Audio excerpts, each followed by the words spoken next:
आज हम आपको एक एक्शन एडवेंचर फिल्म दिखाएंगे जो 2015 में रिलीज हुई थी, chronicles of the ghostly tribe. कई सदियों से चीन में खुदाई के दौरान कई अजीबोगरीब चीजें मिलती रही हैं। ऐसी हड्डियां जो किसी जाने पहचाने जानवर की नहीं हैं, ना ही डायनासोर की, और हजारों साल पुरानी लाशें जिनमें आज भी त्वचा और मांस पूरी तरह सुरक्षित हैं। इन खोजों को समझने के लिए प्रोफेसर यांग शियालिन ने 1978 में कुनलुन पहाड़ों में एक खास टीम बनाई थी जिसका नाम था पोस्ट 749। अब साल 1979 है। हु बाई उन सोल्जर्स में से एक है जो खुदाई का काम कर रहे हैं। काम इतना मुश्किल होता है कि वह थक कर जमीन पर गिर जाता है, लेकिन प्रोफेसर की बेटी यांग पिंग हमेशा उसकी मदद करती है और उसे दोबारा हिम्मत देती है।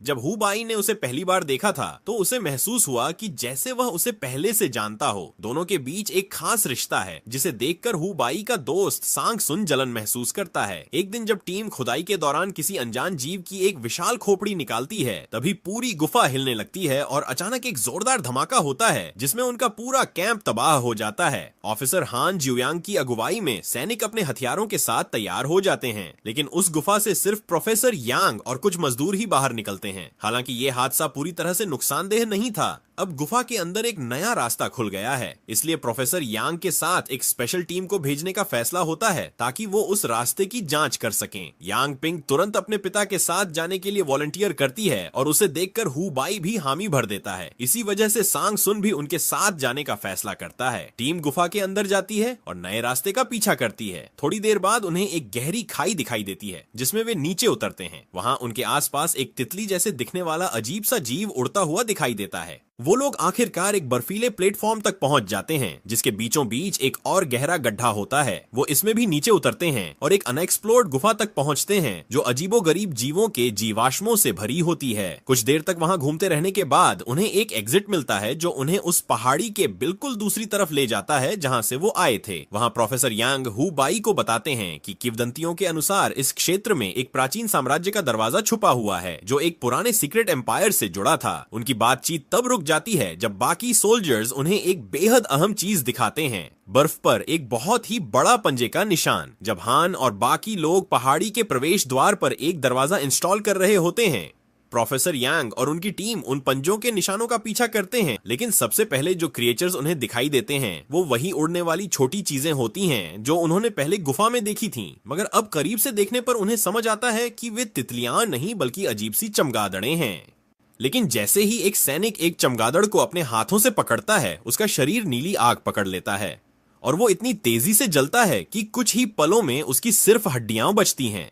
जल्दी ही पूरी टीम उन चमगादड़ों से घिर जाती है और सोल्जर्स उन्हें भगाने के लिए फायरिंग शुरू कर देते हैं, लेकिन फिर भी कुछ लोग नीली आग में मारे जाते हैं। गोलियों की आवाज से वो बड़ा प्राणी भी डर जाता है और भाग जाता है, लेकिन उसके भागने की वजह से एक भयानक तूफान आ जाता है। सब लोग पहाड़ी से नीचे भागने लगते हैं, लेकिन कुछ सोल्जर्स बर्फ में दब जाते हैं। आखिर में वो एक ऐसे मोड़ तक पहुंचते हैं जहां आगे एक बड़ी खाई होती है। कूदने के अलावा उनके पास कोई और चारा नहीं था। कूदने से पहले प्रोफेसर यांग हु बाई और अपनी बेटी को एक ही रस्सी से बांध देते हैं। जब दोनों गिरते हैं, रस्सी एक बर्फ के टुकड़े में अटक जाती है और दोनों साइड टू साइड झूलते हैं। घर्षण की वजह से रस्सी टूट जाती है और दोनों नीचे गिर जाते हैं। महीनों बाद जब हु बाई एक ट्रेन में होता है, उसे अब तक ये समझ नहीं आता कि वह वहां से जिंदा कैसे बचा, खासकर जब उसने देखा था कि कई सैनिक गिरते वक्त या तो अपना सिर मारकर मर गए या बर्फ के नीचे दब गए। जब हु बाई खाई के तल में होश में आता है, तब तक सिर्फ 4 लोग ही जिंदा बचे होते हैं। Who by, professor Yang, Yang ping और कांग सुन। वे लोग गिरा हुआ सामान जितना हो सके इकट्ठा करते हैं। फिर छोटी सी बची हुई टीम टॉर्च जलाकर आगे की खोज शुरू करती है। कुछ देर बाद उन्हें एक बड़ी सी गुफा मिलती है जिसमें एक ऊंचा टॉवर होता है और उसके आसपास कुछ पुराने इमारतों के खंडहर भी मौजूद होते हैं। प्रोफेसर यांग इस जगह को सेक्रेड पैलेस ऑफ कुनलुन कहते हैं। वो बताते हैं कि ये टॉवर 9 मंजिलों का है जहाँ राक्षसी जीवों को सील किया गया था और यही वो जगह है जिसे प्रोफेसर यांग बरसों से ढूंढ रहे थे। वे जमीन पर घुटनों के बल बैठ जाते हैं और एक वेदी पर रखे दीपक को जला देते हैं। जैसे ही दिया जलता है, एक लंबी सी अजीब सी लौ उठती है जिससे फिर से बहुत सारी चमगादड़ें बाहर आ जाती हैं और टॉवर को लाल रोशनी से घेर लेती हैं। प्रोफेसर यांग को पूरा विश्वास होता है कि हु बाई और उसकी बेटी टॉवर का दरवाजा खोल सकते हैं, इसलिए वो दोनों को अंदर भेजते हैं। जब दोनों हाथ में हाथ डालकर अंदर जाते हैं तो प्रोफेसर का सिद्धांत सही साबित होता है। दरवाजा खुल जाता है और उसमें से एक तेज चमक निकलती है और टॉवर की छोटी से एक रोशनी फैलती है जिससे बहुत सारी आत्माएं बाहर निकलकर पूरे क्षेत्र में फैल जाती हैं। लेकिन ये सब अचानक रुक जाता है जब कांग सुन दिया बुझा देता है, क्योंकि उसे शैतानी दरवाजे खोलने का विचार पसंद नहीं आता। तभी गुफा हिलने लगती है और गिरने लगती है, इसलिए सभी लोग जल्दी से बाहर निकलने लगते हैं, वरना या तो पत्थर उन्हें कुचल देंगे या फिर चमगादड़ें उन पर हमला कर देंगी। कांग सुन खुद को बलिदान कर देता है, वह सभी को बचाने के लिए पीछे रुक जाता है।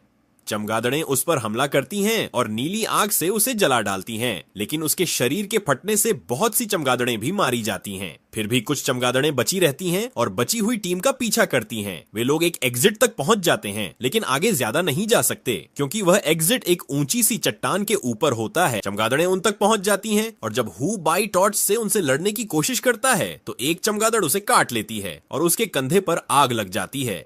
यांग पिंग तुरंत हु बाई को वाटरफॉल के किनारे से धक्का दे देती है ताकि वह पानी में गिरकर अपने कंधे की आग बुझा सके। उसके बाद वह खुद और उसके पिता भी पानी में कूद जाते हैं। पानी के नीचे हु बाई और यांग पिंग एक दूसरे को ढूंढ लेते हैं, लेकिन अचानक एक और बड़ा डायनासोर जैसा जीव उनके बीच आ जाता है। यह राक्षस यांग पिंग को अपने मुंह में ले लेता है और उसे ले जाता है। हु बाई अंदर से टूट जाता है, लेकिन फिर भी वह ठंडे तापमान में तैरता हुआ किसी तरह बेस तक वापस पहुंचता है। उसके कंधे का इलाज किया जाता है, जबकि ऑफिसर हान उसे बताता है कि उन्होंने सभी लोगों की बॉडियां ढूंढ ली हैं, बस यांग पिंग और प्रोफेसर यांग की बॉडी नहीं मिली। इस मिशन का केवल एक ही सर्वाइविंग सदस्य बचा है। हु बाई तय करता है कि अब वह यह काम छोड़ देगा और अपने घर लौट जाएगा, लेकिन जब वह ट्रेन में सफर करता है तो उसे ऐसा लगता है कि कांग सुन उसके साथ है, और फिर वह समझता है कि वह तो बस उसकी कल्पना थी, जिससे उसका दिल और भी ज्यादा भारी हो जाता है। ट्रेन से उतरने के बाद वह काउंसाइड के एक छोटे से स्टेशन पर निकलता है, जहां उसका नया एम्प्लॉयर मिस्टर वांग उसे लेने आता है।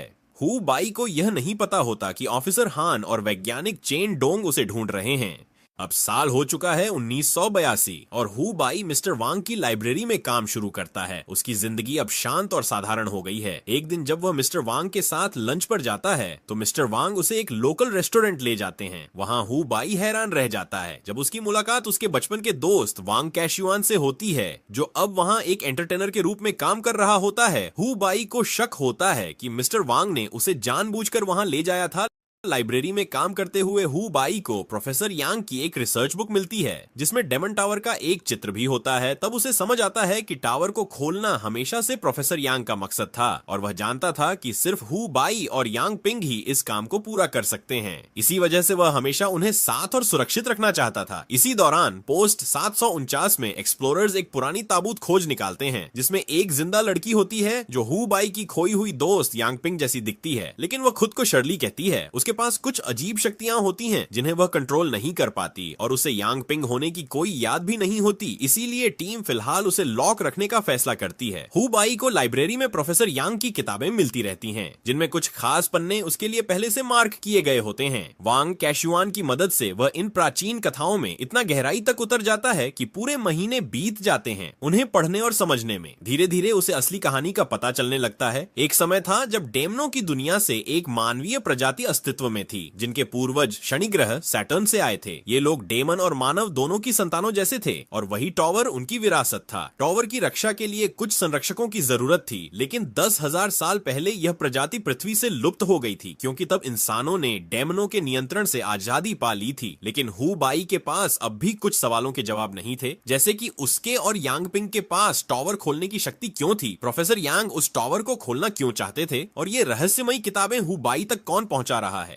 3 साल बाद यानी 1985 में ऑफिसर हान को जोर का झटका लगता है जब उसकी टीम को पता चलता है कि प्रोफेसर यांग अब भी जिंदा हैं और पहाड़ों में एक गुफा में छिपे हुए थे। उसी समय वेस्ट चाइना के ओनाइल सिटी में कुछ रहस्यमयी और विशाल मॉन्स्टर्स हमला कर देते हैं।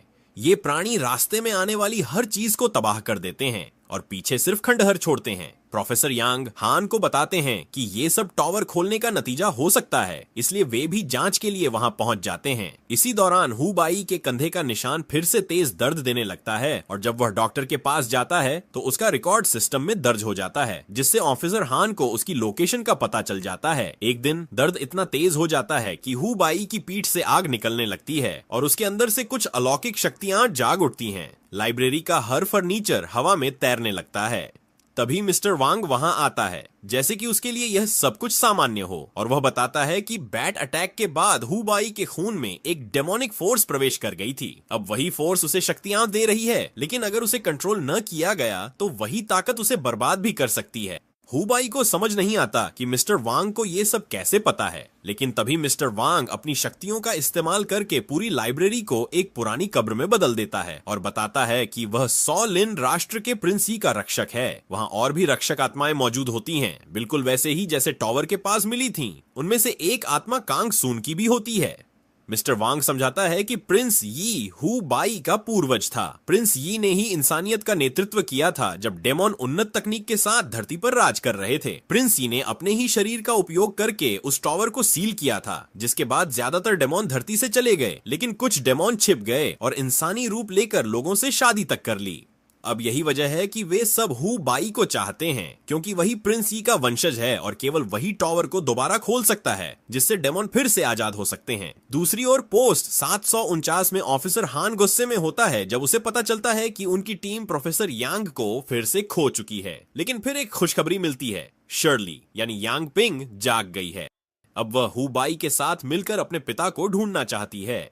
ऑफिसर हान तुरंत लाइब्रेरी जाता है हु बाई को रिक्रूट करने, लेकिन हु बाई पहले मना कर देता है क्योंकि उसने पिछले मिशन में बहुत से लोगों को मरते देखा था। मगर जैसे ही उसे पता चलता है कि यांग पिंग जिंदा है, वह तुरंत अपना फैसला बदल देता है क्योंकि वो यांग पिंग को बहुत याद करता है। मिस्टर वांग को लगता है कि यह फैसला गलत है क्योंकि अब डेमोन हु बाई को पकड़ना चाहते हैं ताकि वह टॉवर को खोल सकें। लेकिन हु बाई के मन में अब एक ही बात है, उसे ये समझना है कि यांग पिंग कैसे जिंदा हो गई। और अब तो बीस्ट स्पिरिट्स ने प्रिंस यी की टॉम्ब पर भी हमला कर दिया है, तो कुछ न कुछ तो करना ही पड़ेगा। हु बाई लाइब्रेरी से निकलता है वांग काइशुआन के साथ, जो उसकी मदद करना चाहता है। दोनों नॉर्दर्न चाइना की ओर सफर करते हैं, जहां उन्हें एक नई टीम से मिलाया जाता है जो प्रोफेसर यांग को ढूंढने जा रही होती है। वैज्ञानिक चेन डोंग, एक महिला काओ वेई वेई, कुछ सोल्जर्स और सबसे अहम यांग पिंग। हु बाई को जैसे ही यांग पिंग दिखती है, उसकी आंखों से आंसुओं का सैलाब बह निकलता है। मगर शर्ली यानी यांग पिंग उसका नाम तो पहचानती है, लेकिन वो उसके साथ बहुत ठंडे और अजनबी तरीके से व्यवहार करती है और जोर देती है कि उसे यांग पिंग के बजाय शर्ली ही बुलाया जाए।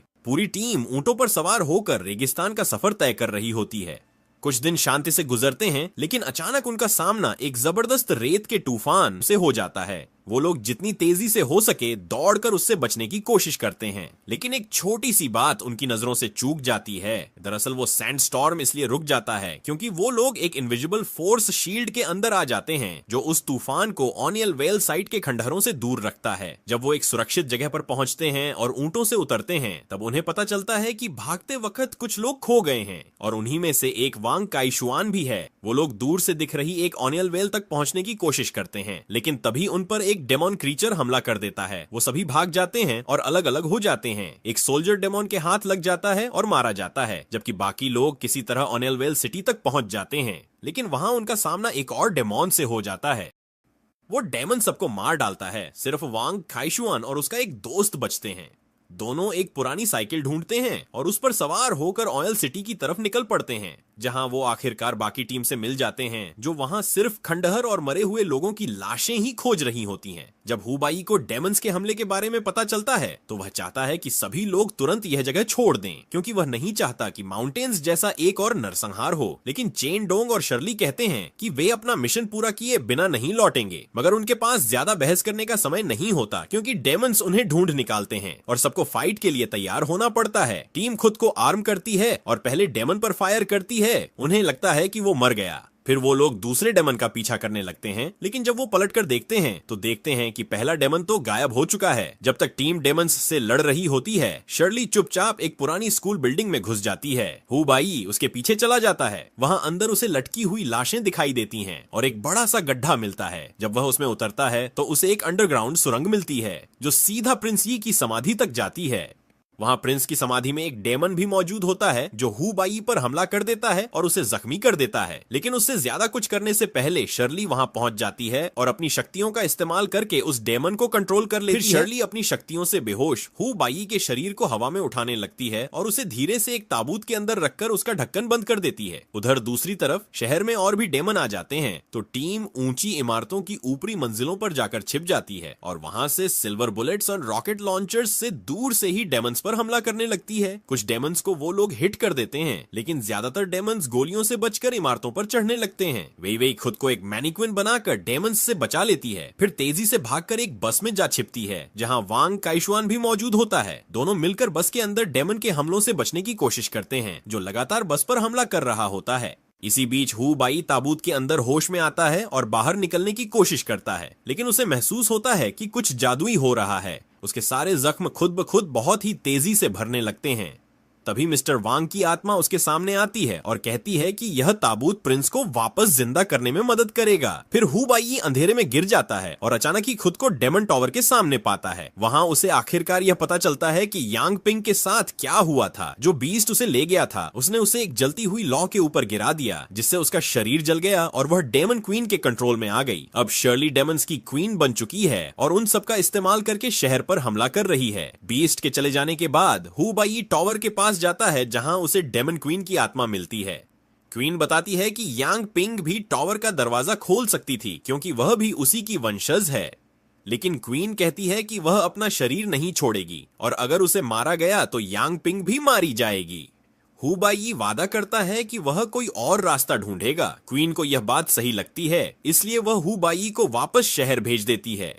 बस पर हमला करता हुआ डेमन देखकर हु बाई तुरंत एक्शन में आता है और उसे शूट करके अपने दोस्तों को बचा लेता है, लेकिन वह चेन डोंग के लिए कुछ नहीं कर पाता, जो एक बिल्डिंग के किनारे पर लटक रहा होता है। डेमंस अब भी उनके पीछे पड़े होते हैं, लेकिन शर्ली को टावर का दरवाजा खुलवाना होता है, इसलिए वह हु बाई को बचाने के लिए आगे आती है और एक कार उठाकर डेमंस पर फेंक देती है, जिससे वो थोड़ी देर के लिए पीछे हट जाते हैं। लेकिन उनके दोस्तों पर जो डेमंस हमला कर रहे होते हैं वे अब भी वहीं होते हैं और पूरी तरह तैयार होते हैं आखिरी वार के लिए। चेन डोंग इतना निराश हो जाता है कि वह अपनी बंदूक अपने सिर पर रख लेता है। उसी वक्त हु बाई शर्ली की आंखों में देखता है और उसे एहसास होता है कि अब वह कभी भी यांग पिंग को वापस नहीं पा सकता। यही सोचकर वह शर्ली को 3 गोलियां मार देता है। जैसे ही गोली लगती है, सभी डेमंस धूल बनकर बिखर जाते हैं और डेमन टावर भी गिरने लगता है। शर्ली स्वीकार करती है कि हु बाई ही एक ऐसा इंसान है जो उसे मार सकता है। वह उसे किस करती है और फिर बेहोश होकर यांग पिंग में बदल जाती है। हु बाई उसके लिए रो पड़ता है, लेकिन तभी यांग पिंग की आवाज आती है। वह कहती है कि वह खुश है कि उसे एक बार फिर देख सकी। हु बाई उसके शरीर को उठाता है और प्रिंस के कॉफिन में ले जाता है, जहां वह उम्मीद करता है कि उसे दोबारा जिंदा कर सके। वह उसके साथ कॉफिन में लेट जाता है और जब उसका माथा यांग पिंग के माथे से टकराता है तो उसे यांग पिंग की सारी दिखने लगती हैं।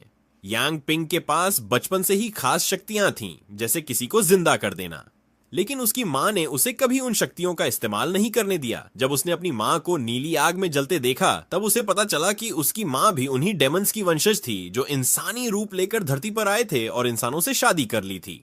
इसी वजह से प्रोफेसर यांग ने पूरी जिंदगी टावर पर रिसर्च की, क्योंकि वह चाहता था कि एक दिन वह अपनी बेटी को उस भयानक नियति से बचा सके। गुफा में जब वे गिर गए थे, तब भी वे इसलिए बचे थे क्योंकि यांग पिंग ने अपनी शक्तियों का इस्तेमाल करके सबको जिंदा कर दिया था। अंत में यांग पिंग हु बाई से कहती है कि वह उससे प्यार करती है और अनुरोध करती है कि वह उसके पापा को ढूंढने की कोशिश कभी ना छोड़े। हु बाई उसका वादा निभाता है और अपनी टीम के साथ ऊंटों पर रेगिस्तान छोड़कर एक नई यात्रा पर निकल पड़ता है और पीछे से एक विशालकाय बीस्ट उन्हें दूर से देख रहा होता है। इसका मतलब यह था कि वो मॉन्स्टर्स अभी भी जिंदा हैं। क्या लगता है आपको? क्या अगले पार्ट तक वो लोग इन्हें खत्म कर पाएंगे? इस वीडियो पर लाइक एम रखते हैं 1000 लाइक्स का। जल्दी पूरा कर देना दोस्तों।